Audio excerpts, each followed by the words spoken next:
George lives in a rural country. One day, several years ago, my friend tried to help me find work, and that was collecting fruit in one of the gardens. I agreed to work. The land was very large and had a wall around it. I went to work on one of the gardens. I agreed to work. The land was very large and had a wall around it. I went to work on one of these lands, which belonged to the orchard, and my uncle Albert was working with another person.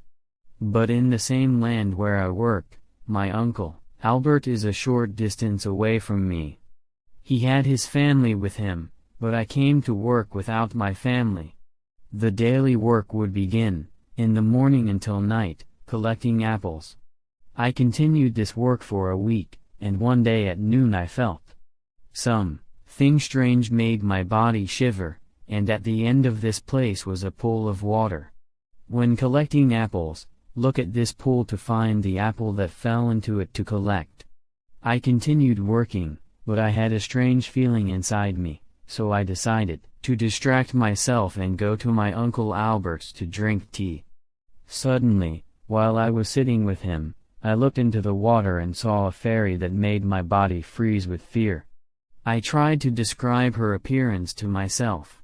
She had long hair that hid her face, and when I tried to look at the features of her face, I saw she does not have a nose and her face is like dry, cracked clay, and fire appears from these cracks.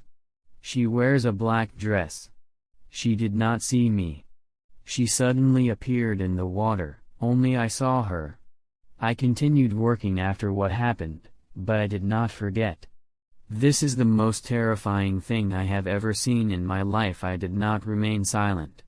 I tried to ask about what happened here before fruit was grown in this countryside, and I learned the full story of it. This was the land where people lived. There were no houses, only some straw tents. Among these tents was a woman with 4 sons. At that time, there was no electricity in the place. People relied on candlelight. Some people said, almost one of her sons threw with a candle while he was sleeping. He burned the place with his sisters and mother. Since then, this woman and her children appear in the water, and some people believe that she is a fairy who comes out to harm people.